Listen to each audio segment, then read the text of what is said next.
porque empezamos esta contienda electoral en 2024 teniendo claridad de que iba a ser una contienda violenta. ¿Por qué? Por los antecedentes que existen. Entre de 2018 a 2021 fueron creciendo, o sea, se ha ido moviendo la violencia electoral y lamentablemente cuando hay disputas electorales en los municipios, esto se hace aún más complejo. ¿Por qué? Porque en los municipios es donde están justamente disputándose el territorio las bandas criminales. Entonces, lamentablemente, este lunes 1 de abril, pues es, es una serie de noticias que se vienen acumulando y la última, y eso es muy lamentable, fíjense lo que estoy diciendo, la última en la lista de candidatas y candidatos que han sido asesinados en esta contienda electoral es la candidata de Morena a la alcaldía de Celaya. Celaya, Guanajuato, Celaya, el municipio más violento de México. Ahí es donde fue lamentablemente asesinada a tiros Gisela Gaitán. Lo peor del caso es que Gisela horas antes dio una rueda de prensa donde confirmaba que había solicitado protección horas antes de su homicidio en Celaya. La candidata Gisela Gaitán anuncia cómo es que había solicitado ya la protección del gobierno por su candidatura. Vamos a escuchar lo que dijo la candidata de Morena en Celaya horas antes de haber sido asesinada. Ha pedido ya la asistencia por medio del jurídico estatal en el partido. Estamos viendo ese tema para ver cómo se resuelve. Claro que sí.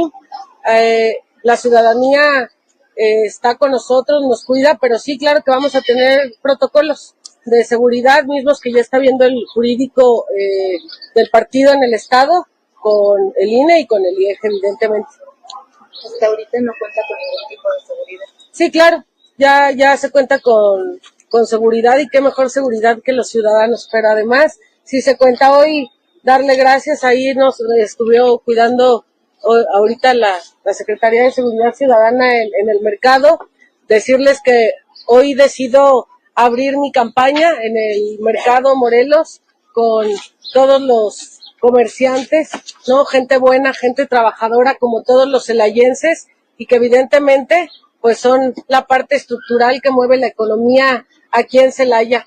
Pero ahí ya nos estuvieron cuidando y sí, claro que sí tenemos.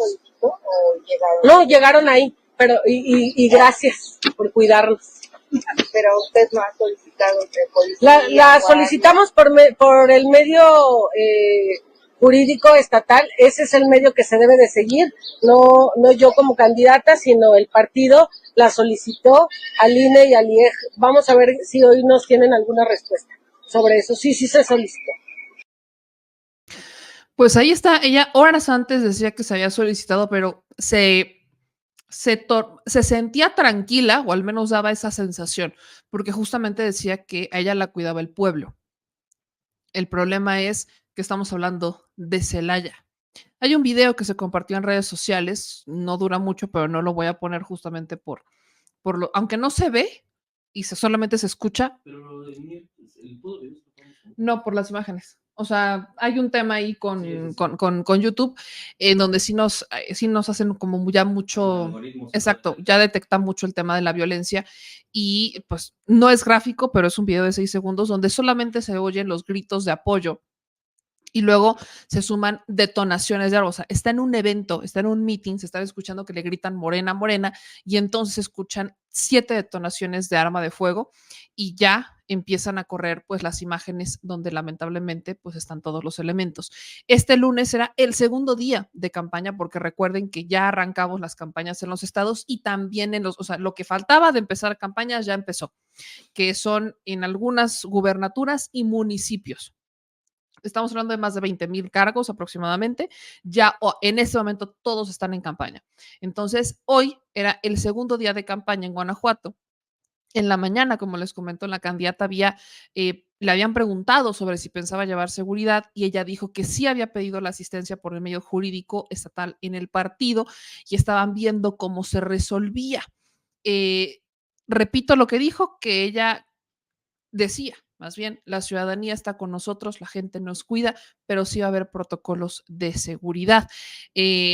Lamentablemente, La violencia es uno de los temas claves en esta elección, no solamente porque es el eje de muchas de las propuestas de campaña, sino porque también está presente en las candidaturas. Hasta el momento me voy a ir con este análisis, que son los principales hallazgos que tiene el laboratorio electoral, que es el que ha estado documentando estas violencias. Quiero que vean, este reporte es el reporte de febrero. Este es el reporte preliminar al 7 de febrero. Ya se ha actualizado, pero quiero que vean cómo íbamos hasta febrero, porque aparte aquí hay un comparativo para que veamos cómo fue creciendo. Del 4 de junio del 2023 al 7 de febrero del 2024 se registraron 50 casos de violencia electoral. En total habían sido asesinadas 33 personas, de las cuales 16 en su momento eran aspirantes a una candidatura. Todavía ni siquiera estaban en la contienda, solamente aspiraban. En promedio, han sido asesinadas por mes más de 3 personas relacionadas al proceso electoral. No necesariamente tenía que ser un candidato, sino que podrían estar relacionados con el proceso. La violencia se presentó mayoritariamente en las etapas previas a la definición de candidaturas, que fue entre julio y enero. En 2018, el PRI fue el partido con el mayor número de víctimas electorales mortales, pero en 2021 y 2024 es Morena el que ha registrado más bajas.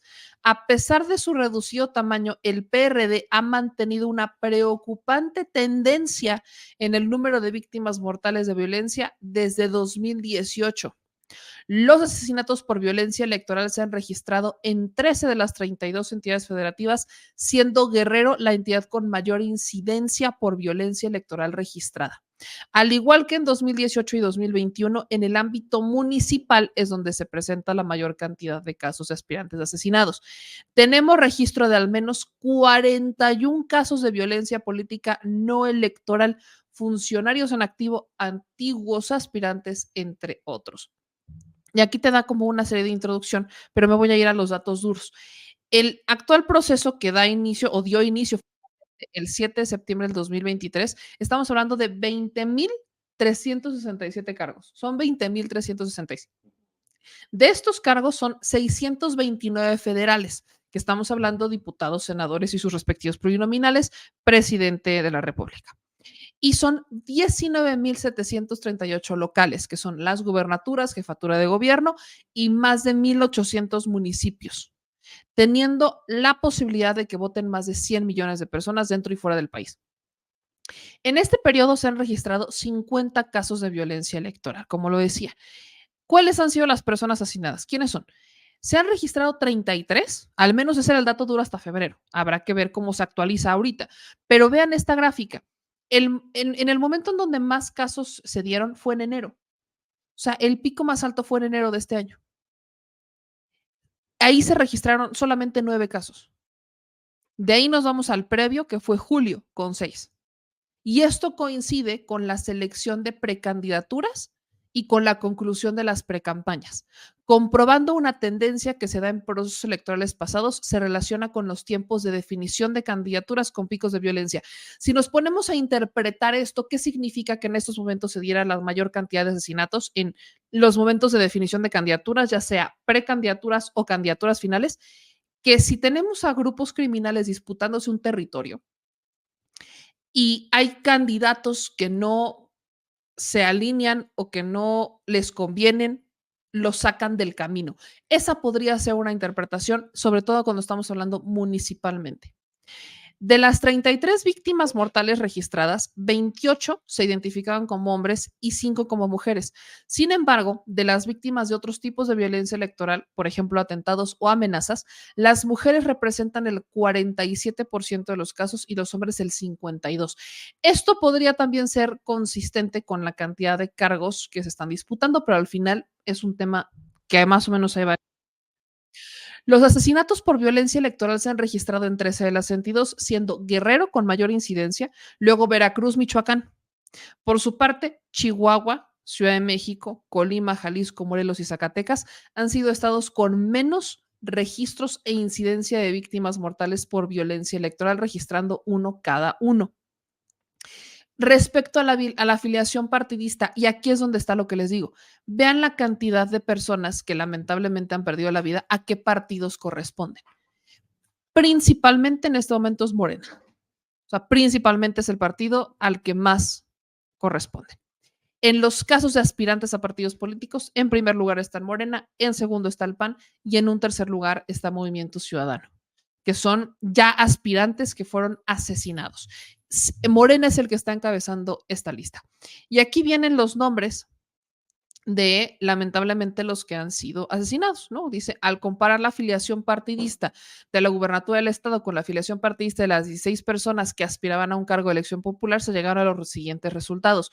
¿Por qué es importante conocer esto? Porque otra de las razones que podría estar detrás del asesinato de un alcalde, de un candidato a alcalde, es que el que va hacia el gobierno del estado, que el gobierno del estado pudiera tener mano en ello. Esa es otra razón.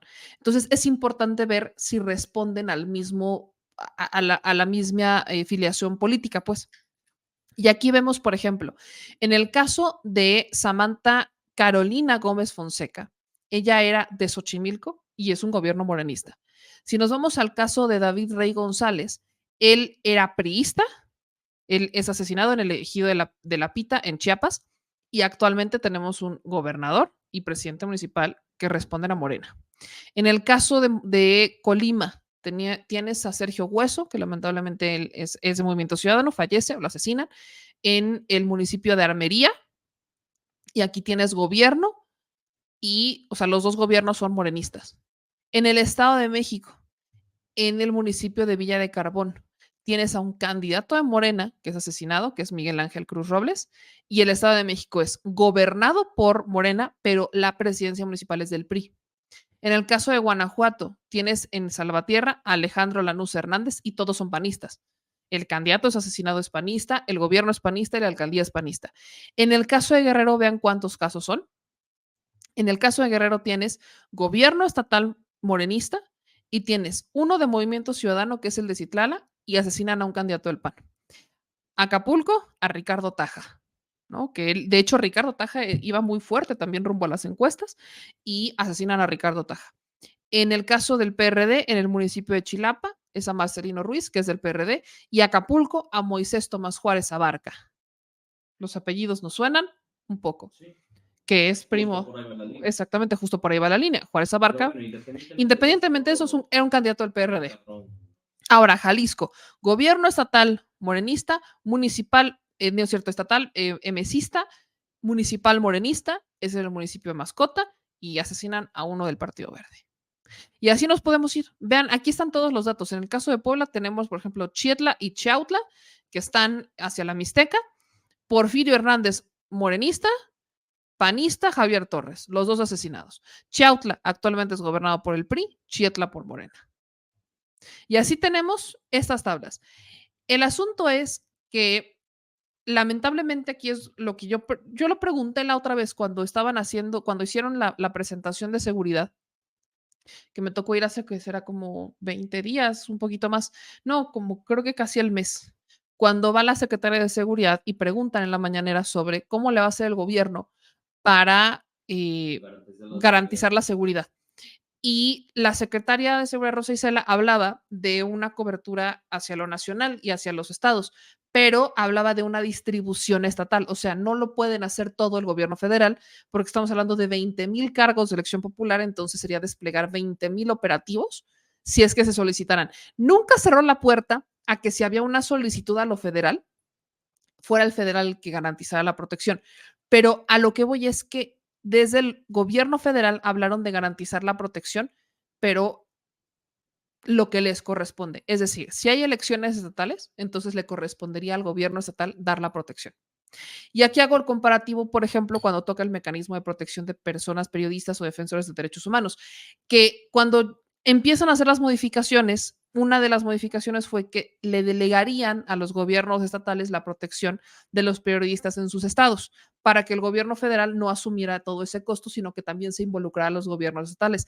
Esta fue una medida como dos lados de una moneda, porque por un lado decías, bueno, entiendo que si el gobierno estatal está involucrado en la distribución de recursos para asesinar, o sea, para proteger a una persona, Y si esa persona es asesinada, entonces inmediatamente el gobierno federal podía emprender acciones legales en contra del gobierno por no cumplir con la protección de esa persona. Pero, por el otro lado, no es como que no se pudieran salir por la tangente. Cuando tienes un gobierno, supongamos que es el gobierno del estado el que te está amenazando y te manda a proteger el gobierno del estado, pues maneras hay, maneras de asesinar a alguien hay. Y que se lave la mano la autoridad, por supuesto que existen. Por eso es que o sea, no es una medida que comparta. Eso sí es una medida que cuestiono muchísimo. Pero más o menos en esa misma ruta es que se pensó la protección. Por eso es que nunca se cerró la puerta, dijeron, porque justamente se le preguntaba a la secretaria de seguridad, pues qué pasaría, ¿no? En ese tipo de circunstancias. Y la secretaria decía, bueno, no estamos cerrados, se puede hacer la solicitud y entonces veremos la ruta. Pero siempre tenía que llegar con una solicitud. Lamentablemente, en el caso de hoy, en este último caso, que es muy lamentable porque es además uno de los municipios, es el municipio más violento de México, en uno de los estados más violentos de México, no el único, pero uno de los más violentos, asesinan a Gisela Gaitán y el mismo día, un día después de arrancar campaña, el mismo día que anuncia que va a solicitar la protección, es el mismo día que la asesinan. El mismo día. Es muy lamentable esto, muy, muy lamentable porque parece que no, como que no vamos a, como que no se viera una salida de esto por los datos que están aquí del laboratorio electoral. Quiero que vean esto. Esto fue el recuento de los asesinatos al término del proceso electoral. En el proceso electoral 2017-2018 asesinaron en total a 65 personas. En el del 2020-2022 fueron 21. ¿Por qué se entiende que sean menos? Porque no fueron elecciones a la presidencia de la República y tampoco se renovaron todos los ayuntamientos. Siempre las federales o las fuertes son las más. Las federales, exacto, las federales, o sea, estas elecciones, las federales, o sea, las elecciones cuando se renueva presidente de la República, gobernadores, ayuntamientos, como esta elección, porque las del 2021 también fueron federales, porque hubo renovación del Congreso. Pero cuando vas a hacer una mega elección como esta, donde estás eligiendo 20,000 cargos, que es similar a la del 2017-2018, por la cantidad de cargos que se están renovando, son más violentas porque son más cargos. Pero a cómo vamos, yo no sé si vamos a igualar o superar el número del 2017-2018. No, lo vamos a pasar. Es muy probable que se pase porque al momento, en este momento nada más, estamos hablando de 50 casos, 33 asesinatos. 33 asesinatos y apenas estamos entrando al segundo mes de la campaña, primer mes de las campañas municipales. O sea, este es el tema, que ya es el segundo mes de la contienda federal, o sea, de presidencias de la República y diputaciones federales y senadurías. Pero es el primer mes para algunos estados, apenas están empezando los ayuntamientos y otros están en su primera quincena. Entonces es complicado ver que llevamos 33 cuando estamos en la fase 1 de la contienda electoral. No, espérate, la fase no acaba en las elecciones porque puede haber represalias ya que hayan sabido quién ganó.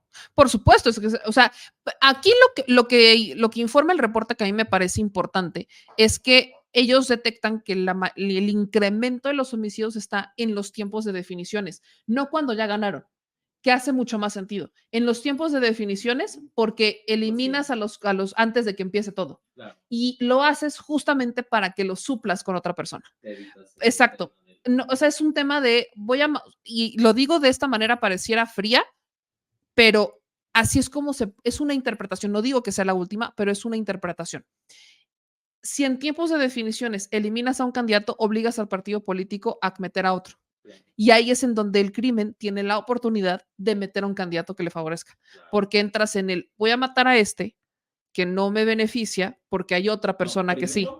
El crimen dijo, te pongo, esta es mi lista. No me haces caso. No me haces caso. Entonces lo mato. Exactamente.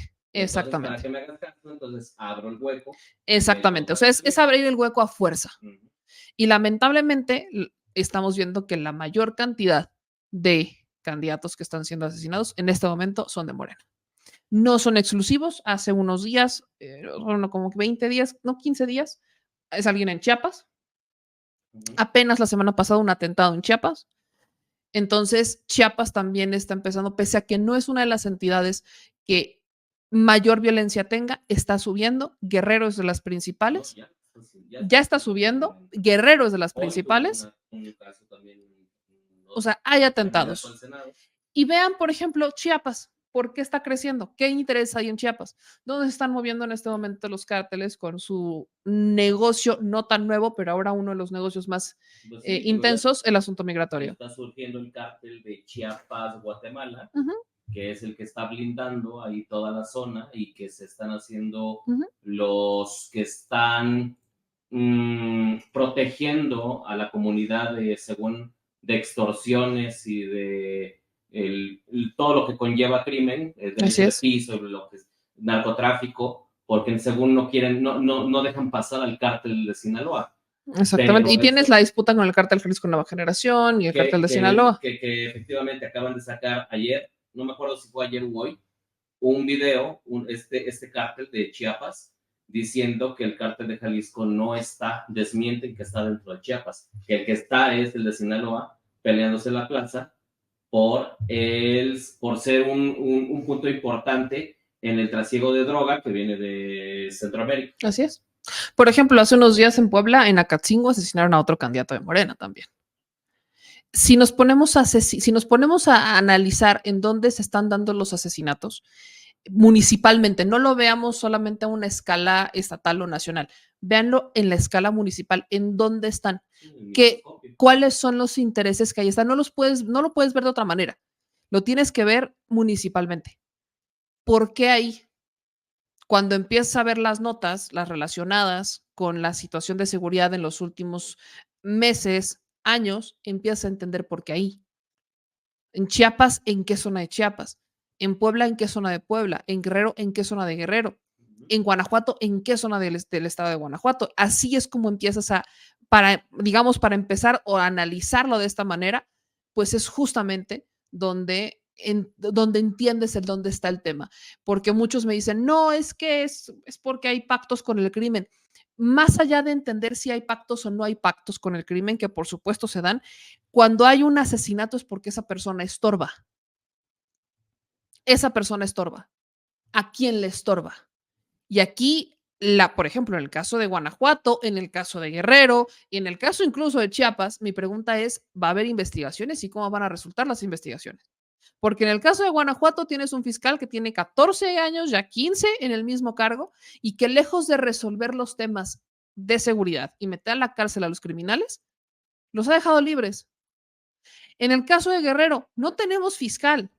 O sea, apenas le dieron salida a la fiscal por el caso de los normalistas. Ya vimos con el caso de Camila cómo hubo un desastre con la operación, con la manera en la que operaron las autoridades.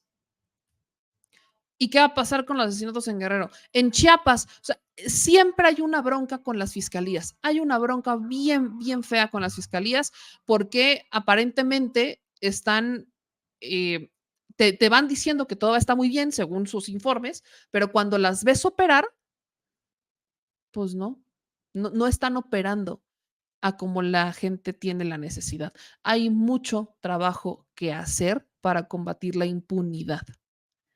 El cáncer que tiene México es la impunidad. Entiendo cuando la gente quiere mano dura, lo entiendo. Y con justa razón, miren, yo soy de las que dicen necesitamos mano dura, pero cuando hablamos de mano dura ¿en dónde? Mano dura en la estrategia táctica o mano dura en la estrategia judicial. Si a mí me preguntan, meme, ¿en dónde falta mano dura o en dónde se debería de poner mano dura? Para mí la respuesta es muy sencilla. La mano dura tiene que estar en el combate a la impunidad. Y eso va entre las fiscalías y el Poder Judicial. Ahí es en donde debería de estar la mano dura. Que si ya tienes una estrategia de combate, una estrategia frontal y estás deteniendo criminales, el proceso sea tan limpio que no puedan salir porque hubo mal debido proceso, que no hubo debido proceso o que se violaron sus derechos o la fregada. Y que si llegan al Poder Judicial, la mano dura sea para ejercer una justicia pronta y expedita. Eso no está pasando. Y esa impunidad es la que también le ha permitido a los criminales ir por la vida como si no pasara absolutamente nada.